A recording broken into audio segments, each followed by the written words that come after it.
All right, here we are back again. Thank you so much for coming back. Arnav, you have a question. Do you want to unmute yourself and ask Harsh? Do we have Arnav here? Or Arnav is yet to join, I guess.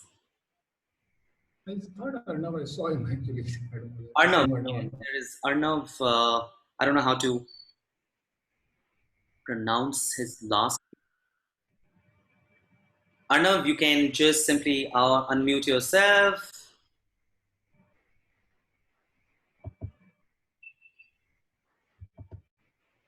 All right. Till the time Arnav asks the question, do we have Neha? Neha, you want to unmute yourself and ask that question? That's a very valid question that you put in.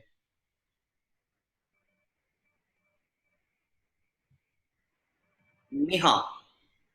Yes, yeah, I'm there. Hello. Hi, Harsh. I want to ask you, like, how we can overcome the fears, if in the professional life, if you have faced something, in your professional life, so you like change your career line, or you should stick to something in the IT itself, as I'm upskilling myself into data science. So should I change my line completely, or I should stick into that line as an IT, because I have faced something like my position got redundant? Okay, so is it the fear you don't know what to do, or is it like what are you facing challenge in terms of what are the next steps you should look at, or? I'm looking for so many things now. I'm looking for so many options now. Right now, I'm upskilling with data science. As you know, that is a top shot thing right now in the market, like artificial intelligence. But side by side, I'm looking for like stock market, exchange, virtual coach, like teaching line. So I'm not sure which line to go, because I have faced, my position got redundant, and that's what happened. I think so. The one thing I would strongly advise is not go into all these different type of courses training till you figure out one core area where your interest lies, right? Um, and I know a lot of people are doing that in an attempt to see something. A lot of these trainings or certification might make your resume more impactful. No, it does not, right? So, one thing I would strongly suggest is that go back and look at what are the core skills and competencies you have developed in your previous job or roles, right? And what are you really good at? That's one way to look at it. And look at much broader level. Don't look at just an industry level. Look at competence level. So competence could be you are good in people management, risk management, project management, vendor management. So look at the competency and not necessarily look at industry level, right? The second thing you can look at also is outside your known industry, what are the adjacent areas where you potentially can go and work? And this is where we typically get into a fixed mindset saying, I only work in IT, so I can only work in IT. No, based on your competency which you develop, for example, if you're really good in people management, then people management is not an IT function. It could be across any industry. It's a horizontal thing, right? Similarly, if you're good in project management, it is something which is applicable in a lot more industries, not just IT or ITS, right? So be very open to looking at adjacent industries where those competencies could be relevant, right? The third is not be afraid to try something new, right? Uh, because we always have this fear of unknown, what will happen. Now, the outcome you cannot control, but you can control your actions, right? So, if you're getting an opportunity in somewhere in a new organization or new setup or a new industry which you have never worked before, be very open to taking up that opportunity and learning about it, right? So I would say think on those lines. Don't get too bogged by doing multiple things and then getting more confusing. I've done all these things because believe it or not, if you do a very specific certification or course on a specific area, now, until unless you have the relevant experience, that may not necessarily add value to your credentials, right? So relevancy of training is very, very important. So if you want to attend certain programs or trainings, I would strongly suggest that look at the targeted roles, the type of roles where you want to apply for in terms of work, and look at the competencies required, and then maybe do some sort of gap analysis. Yogesh, you need to mute yourself, please. So I would strongly recommend you to do a gap analysis saying, look, these are the type of roles I'm interested in. Let me go through the job description, what are the competencies today required, and then let me see where I am today and where are the gaps. And if those gaps you can identify, then go for those specific training programs which can help you fill the gap. Don't do courses. Courses are good to do learning, but relevance is important from a job perspective. So that's what I would suggest. And look, this is a challenging time for all of us. I know a lot of people are going through that. Uh, but again, worrying and being anxious about the future will also not help. Uh, uh, Being positive is one thing, being optimist is also another thing. There is light at the end of the tunnel, and you have to see that light. It may take time to reach that point, but yes, eventually people will get there, right? So this is a phase which will pass. So don't lose hope there. That's what I would say. Because I had a career gap of like 1 year since I'm in UAE. So that's the reason I'm like, settling up my mind where I should focus on, whether IT, because the IT life, how it stands now, or you So say career something gap else. is okay. I think, in fact, yesterday we were doing a program on returnship for women, and we spoke about career gap a lot. And a lot of time people feel challenged that if I have a career gap, how do I explain to my prospective employers, right? So remember, whenever you have a gap, when you have a career gap, it does not mean that you have stopped growing as a person. It does not mean you have stopped learning, right? You took a gap because of family reasons, personal reasons, health reasons, whatever it is. There was a reason why you took a gap, and mostly it is related to some sort of family situation. So you actually were able to manage a lot during that gap, right? And you manage your family, you manage your finances, you manage so many things during that gap, which also means that you learned a lot of life skills during that gap. Now you may not be, so it's not that you are not working. You are working on a lot of things, maybe not in an organization, but you are working at home, managing so many situations. So go back and reflect on the type of life skills you have learned during that so-called gap. So gap is only from an official professional employment point of view. Gap is not because you stopped growing. You have actually, after that gap, you are potentially a much stronger person. You have learned a lot, and try to see what have I learned, right? And that can help you build your story a lot more, right? A lot of times we see a gap as a something negative, but I don't see gap in, because you've learned so much, right? So go back, I would say, reflect on that so-called gap and see how you have grown, what skills you acquired, and get your story right. Yeah, because I had been trying here from quite long time in UAE, but couldn't get the job because of coronavirus. This happened, and then sometimes the resume doesn't get shortlisted. So IT life is very much restricted here in UAE. So that is also giving me a second thought.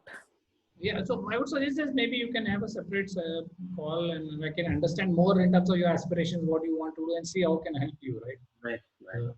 Because I having had yeah. hmm, So Yeah, I had even pinged you on LinkedIn.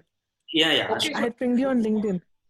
okay, so I can send you the link of my calendar, and maybe you can book some time, and then we can have a separate conversation. Definitely, sure. Thank you so much, Neha. Thank you, Harsh, for your time. Yeah, no worries, Neha. I think this is what the talk show is all about. It's just an interaction from all of us side. I know there are a lot of people are going through a very rough phases, and there's a reason we have experts like Mr. Harsh Chauri, who is apparently there to help all of us.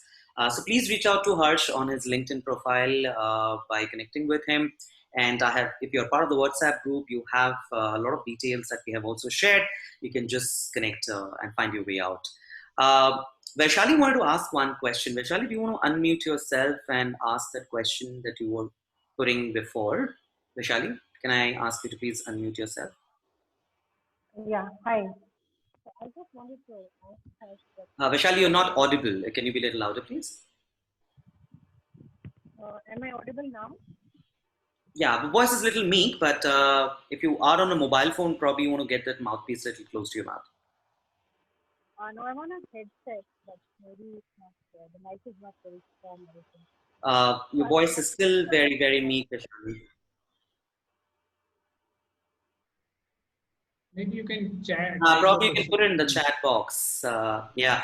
Arvind, we have Arnav. Sorry, Arnav, you want to ask a question? Do you want to unmute yourself and ask a question to Harsh?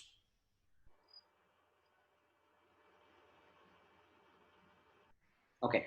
I think that's fine, guys. If you really want to. Yes, Suresh here. Can I ask you? Yeah, Suresh. Suresh, can you? Yeah, Can you sir. Yeah. Yes, sir. I have my question is suppose the job's getting redundant and we want to venture on the own. Is this the right time? Especially if I want to do into wellness, maybe a yoga a kind of training or into wellness training. What is the gestation period we should plan? That is the case. So I am a strong believer that there is no right or wrong time. I always believe that there is no wrong time to do the right thing. And I always believe that if you want to do, now is the time. So you cannot relate time, and I think this is a great time. If you just look at the external environment, this is a great time to do something new, something different. And because a lot of people are still in that survival zone, and if you are able to think about your growth and thinking about a new future, there is nothing like it. So I think this is a good time, although as I said, there's no right or wrong time ever. You can never time moves, and there will never be a wrong time to do the right thing. So if you think this is the right thing for you to do, and you have the right skills, right expertise, right background to do, I think this is a great time. Now the question gestation period, that depends on few things. That depends on what is that you want to offer as a service. That within wellness is a big industry. There are so many people who are into wellness. So what is that you're going to offer as a service or a product? What is unique about it? Because if you are doing yoga and there are 100 other people doing yoga, what is your differentiation factor? You have to go back and think. Who's going to be your target audience, right? Are you looking at, let's say, professionals, corporates, children, housewives? What is that target segment you want to target? And your differentiation factor, you have to give some thought to that, right? And that will determine, once you have this right, that will determine how much time you will take to actually get your first paid client, because there are already so many people in the wellness industry. Once you get this pitch right, then you have to go and pitch to your targeted audience, see who's going to sort of buy in your service. And the time gestation will depend on how much visible and credible you are out there in the market, how good you are in terms of the value you deliver to your clients for the product and service you're claiming to be good at, right? And that time difference could vary from people to people. Sometimes it is a few years, sometimes more than a few years, right? Because all of us are here when we have spent several years in a specific job, right? So we have not become successful just overnight. We have spent years and years. So you have to also understand that to be successful as an entrepreneur or a sort of consultant or freelancer, it will take time. And that time could vary from individual to individual. There's no metric around that it will take minimum that much amount of time. And you have to give that much amount of time. Right? You have to give that much amount of time to build your practice. And it will be also a process of iterations. Right? You may not get it right first time. You said, I want to do wellness, yoga. You will start going and offering. Maybe some people buy it, some people don't buy it.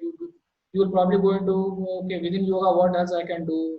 And refine your service offering over a period of time so that you have a clear niche. Until you are able to develop a differentiation factor, it's very difficult to actually then go and command the price which you want, right? So give it more thought on what exactly you want to do and how is it going to be different from other people in the market. Sure. First, that's a starting point, and that can determine how much time it will take for you to get your first paid client, and eventually how good you are at it can also then decide how much time it will take to sort of build your own practice. And then it's a question of sustaining, right? Sustaining and continuing to sort of improvise what you offer the clients. Right. Thanks, Suresh, for asking that question. Sir, Vaishali has asked that question in the box. She said, what is that most one coveted quality that you have because of the person you are today? I think I'm a big risk taker, actually. So I like taking risks. And the two examples I can give is in 2009 when I left shipping. Again, not many people at the time of recession will leave a well-settled, well-paying job and get into the unknown. And I did that. Similarly, when I started my own consulting practice last year, again working with a well-known brand at a fairly senior position, earning well. Nobody would normally do that without having some backup plan. So I believe in taking risk, and I also don't believe in having any backup plans. So that's my motto. Are That's you, my are, you motto. Don't. seriously, are you seriously saying that taking risks and not having any backup? Yeah, I don't believe in having backup plans because somehow, see, the challenge in having backup plans is the moment you start thinking about backup plans, that means you're also thinking of failure, Okay. right? So from the starting point, you are saying when I'm going to do something, I'll have two options: to succeed and to fail. So you are already saying failure is going to, I will have 50% chance of failure. Hence, let me figure out a backup plan. So your starting point is having failure in mind. That's one thing. The second problem with having backup plans is that when you have a backup plan, the chances are you will never give 110% to what you're doing because you know you have a failback option. You know Right. there is, okay, it doesn't work, fine, I'll go back to my job or whatever I was doing, and life will go on. But when you don't have a backup plan, then what are choices here? You have no choice except to succeed. There is absolutely no choice. You are just all out for that, right? And you will give 110%. Now, success is not guaranteed, but the effort you're going to put in are probably going to be far more superior than the effort you put in when you have some sort of backup plan, Backup right? plan, because you Not have that cushion. You have that cushion. You think like, okay, fine. If I fail or if I'm failing, I have something to go back to, and you will never end up. you know it. You know it already in your mind, you know. And this is a challenge, right? Like today, somebody wants to start a new practice. They will say, okay, fine. I have a job and let me try something in parallel. If it works, and otherwise I'll go back. Which means that you are not giving 100% to something, right? And you are not giving 100% effort. You are not giving your full time to that, right? And Yeah. hence, and then you want to succeed. So the point is, I always give this analogy that think about sports as a good example. When sportsmen compete, they never think of backup plans. The the only plan is to succeed. The gold medal, the championship, Yeah. whatever it is. You need the Champions Trophy. Yeah. They never think of winning the silver medal or the bronze medal. Correct. They will only think of the gold and nothing else. True. True. Great. So that's my belief. I believe in taking risk and I believe in And not not having having a backup plan. That's a great learning. I mean, I've heard it because we always keep hearing prevention is better than cure. You should always have a backup plan and plan A, B, C. But this is something a different direction altogether. So thank you. Thank you for no, sharing that.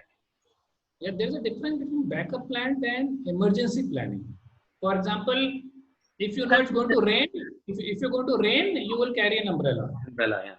But if you know it's not going to rain, then also you will carry an umbrella. That is not fine. That's the problem. So there is a difference between having a backup plan and preparing for an emergency. So Yeah. there's a slight difference in how you think about it. Great. Yogesh wanted to ask a question. Yogesh, you want to unmute yourself and ask your question quickly? Yeah, Arsh, I just got two questions. The first question is like how to deal with the adversity, and then to bounce back. On top of it, do we have any claimed mantra to handle this kind of a situations, or how you're going to deal with it, Arsh? I think for any situation, the simplest way to deal is do a very simple cost versus benefit analysis. So, for example, if you're going through a difficult situation or you've seen something and you feel now you are in some position which is for disadvantage to you, the question is how long you want to remain in that position. That choice is with you, right? First of all, recognizing that nobody is going to come and help you and provide you assistance. You have to do something about yourself. Two is taking action is totally under your control. Now you can say, okay, this has happened with my life and feel sorry about it, feel like a victim and stay where you are, or you want to move on. This choice is yours. It's a very conscious choice you make. So when you make a choice of not moving on with life, that's a conscious choice. So it's saying that no, I'm stuck here and I'm not able to move ahead or I'm not able to think. No, that is not true. You can do things. You are choosing not to do things. So always go back and think: do I have a choice about this situation or not? That's one thing. Two is what is the cost I am bearing to be in this current situation and what is the benefit I am getting. And more often than not, when you are going through a certain situation, or let's say you are stuck with your past, there will always be a huge cost you are paying, and the benefit of remaining in that situation will be very less. But you are still willingly doing that. So do a cost benefit analysis saying, if I continue to think that way, be in this situation, is it helping me? Is it benefiting me? Or am I paying a huge cost to it? And if I'm paying a huge cost, am I ready to continue paying that cost? And if the answer is yes, go ahead and continue paying the cost. And the moment you say, no, I am not ready to pay the cost, or my benefit is not much and the cost is, then okay, what do you want to do about it now? So be in this control you have, the choice you have. Where we actually raise a hand saying, I don't know what to do. No, you know what to do. You know you have to move on. The question is, nobody is holding you back. There's nobody saying go pushing you. Nobody else has the remote control of your life in their hands. You have the remote control of your own life. You can choose which channels you want to play. Right? You can play drama channel, you can play action, you can play entertainment. It's entirely up to you. Nobody else is forcing you to do things. So wherever, that's why I started, like wherever you are today, whatever you're going through, nobody is forcing you to think or remain in that situation. So when people say, give me a mantra or silver bullet, there is no silver bullet. It is a choice you make. Today you decide, I don't want to be in this situation. That's it. That's the end of it. Do you get my point? Yeah, got it. So Yogesh, you had your second question. So please quickly ask if you really want to ask a second question, or we move on to the other person who has just raised his hand. Yeah, that's right. So how I have to deal with my adversities in this academics? I mean, do you have any other alternate channels in increasing my business income or business revenue without laying off people? So can you just give me one idea so that I can just navigate through these tough channels in next coming quarters? Of course, this is going to lead for another couple of quarters, right? So how are you going to navigate this on this? So what is the exact problem? You're having cash flow problem or like? Yeah, exactly. I have a cash flow problem. To begin with, I started my consulting firm, and I'm not able to pay salaries to my people in next coming quarters. So if this exists, right, the business is not flowing in, so we are not getting any sufficient from our customers. So it is hitting us very bad, and literally we are in the non-performance team right now. So how we have to, we are as a startup company, how we can navigate through these channels in next couple of quarters? Okay, once this situation gets into a proper storm, then I can able to do it. But before that, how we can able to navigate? It's a tough time. It's a tough time.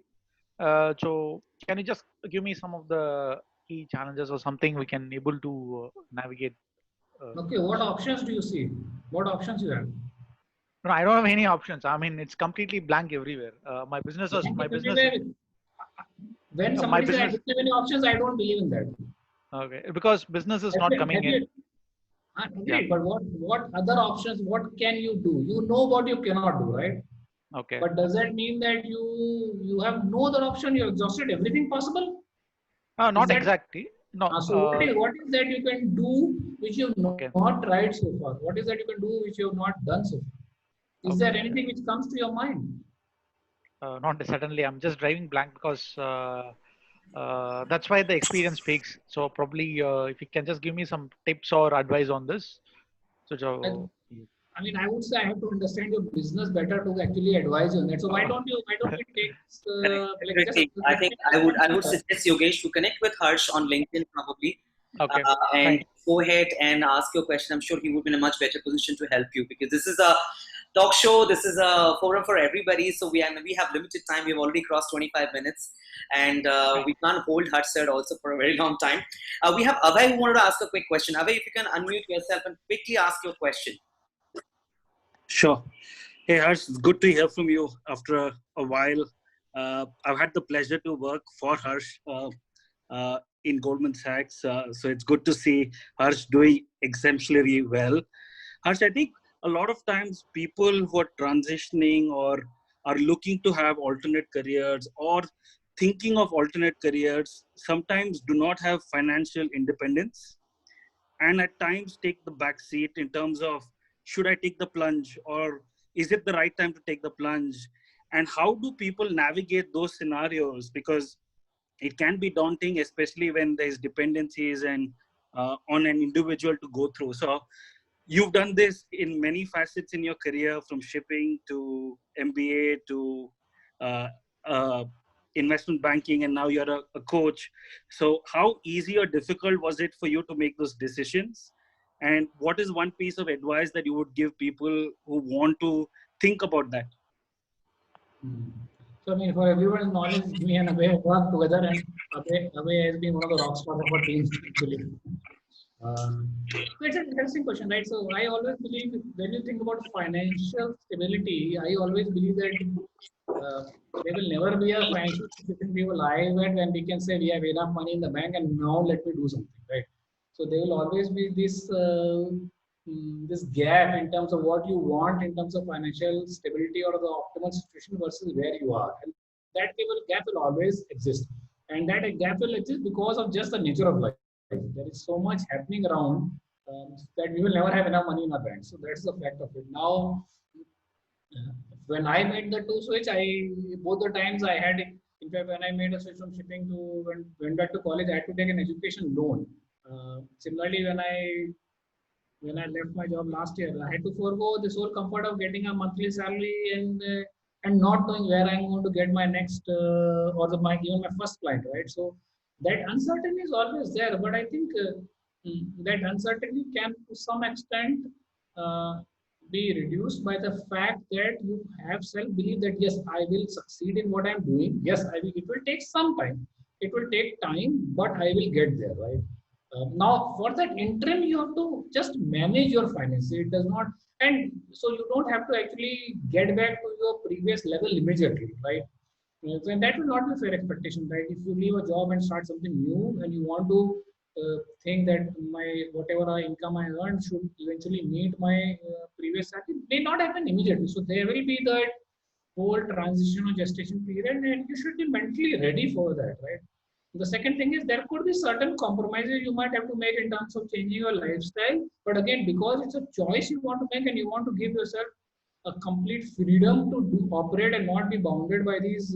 So there could be certain financial choices in terms of lifestyle you have to make, and you should be very open about it. I'm ready to make those cuts in my lifestyle because something is more important to me. And and all this then goes back to that very basic question of why. So why do I want to do this? And if you have the answer to that, and why is such a beautiful question? It's a layered question. It's like peeling an onion. So every time you peel that onion, okay, I want to take a career break. Why? And then you again keep on asking till you reach that why. What is a strong driver for me to take that change? And if that driver is strong enough, there are good chances that you will figure out how to manage.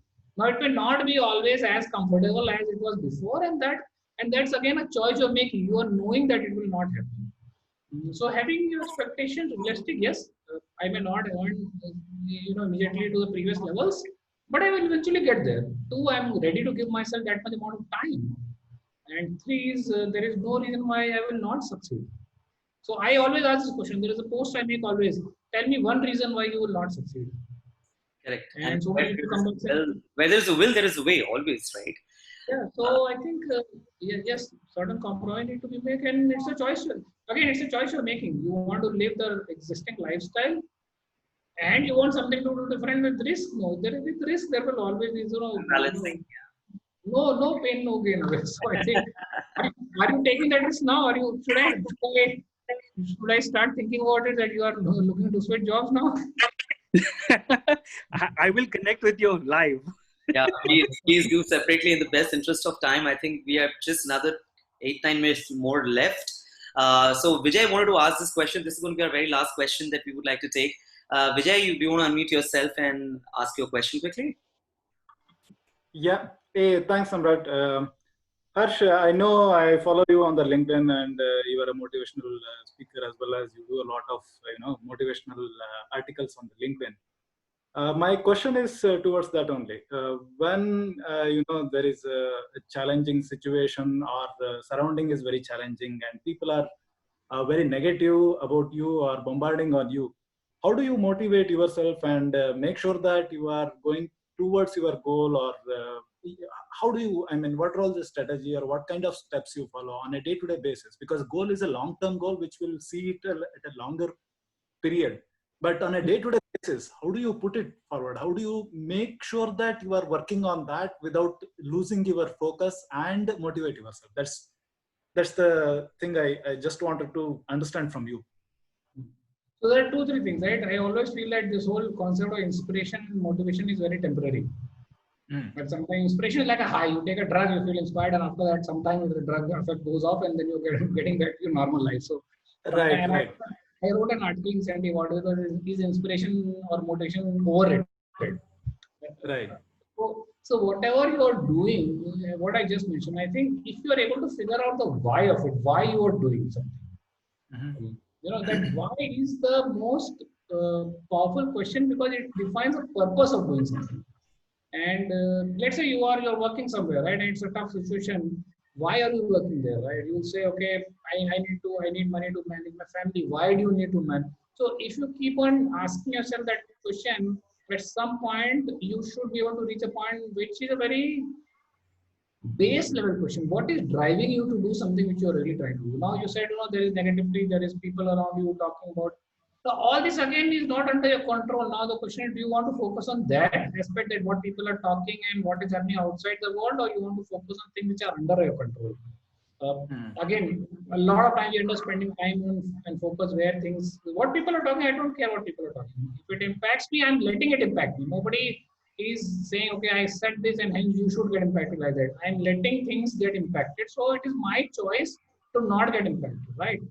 And the second thing is, so I have a 5-step process to do something. First step is about belief. Do you believe in yourself when you do something, right?